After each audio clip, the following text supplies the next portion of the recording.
Hello மக்களே, வணக்கம். இன்றைக்கி நம்ம பார்க்கக்கூடிய டாபிக் கம்ப்யூட்டர் அண்ட் அதன் பயன்கள், அது எப்படி உருவானுச்சு, அதை யார் கண்டுபிடிச்சா எல்லாமே தான். இந்த வீடியோவை ஸ்பான்சர் பண்ணுறது genreviews.online. மேலும் தகவலுக்கு genreviews.online நீங்கள் போய் பார்த்து தெரிஞ்சுக்கோங்க. ஓகே, வீடியோக்குள்ளே போகலாம். கணினியின் வரலாறு. பல்வேறு கண்டுபிடிப்புகளும் தொழில்நுட்ப முன்னேற்றங்களும் அடிப்படையாக கொண்டது. இதன் ஆரம்பம் 19ஆம் நூற்றாண்டில் இருந்தாலும் கணினிகள் இன்று காணப்படும் வடிவத்திற்கு வந்தது 20ஆம் நூற்றாண்டில். முதற்கட்டங்கள் 1830 to 1940. முதலில் சார்லஸ் பாபேஜ் 1837இல் ஜெனரல் பர்போஸ் கம்ப்யூட்டர் என்ற எண்ணத்தை முன்வைத்தார். இது ஒரு கணினியின் அடிப்படை கூறுகளை கொண்டது. ஆனால் அப்போது தொழில்நுட்பம் அதற்கேற்ப முன்னேறவில்லை. முதல் முறையின் வளர்ச்சி 1940 to 1956. முதல் மின்னணு கணினியான ENIAC electronic numerical integrator and computer 1945இல் உருவானது. இது ஒரு முழு மின்னணு கணினியாகும். ஓக்கின் நாட்கள் மற்றும் ஃப்ளக்ஸ் பயன்படுத்தப்பட்டது.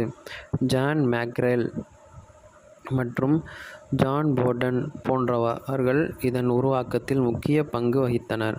இரண்டாம் தலைமுறை 1956 to 1963.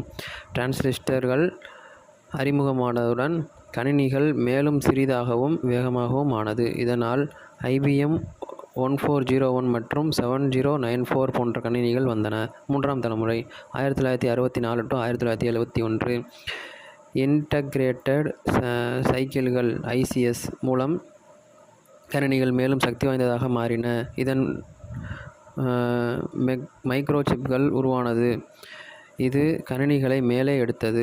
நான்காம் தலைமுறை 1971 to 1980. மைக்ரோசிப்கள் அடிப்படையிலான முதல் PC 1975இல் வெளியாகிறது. இதில் ABகள் மற்றும் IBM போன்ற நிறுவனங்கள் முன்னணி பங்கு வகிக்கின்றன. ஐந்தாம் தலைமுறை கம்ப்யூட்டர் 1980கள்.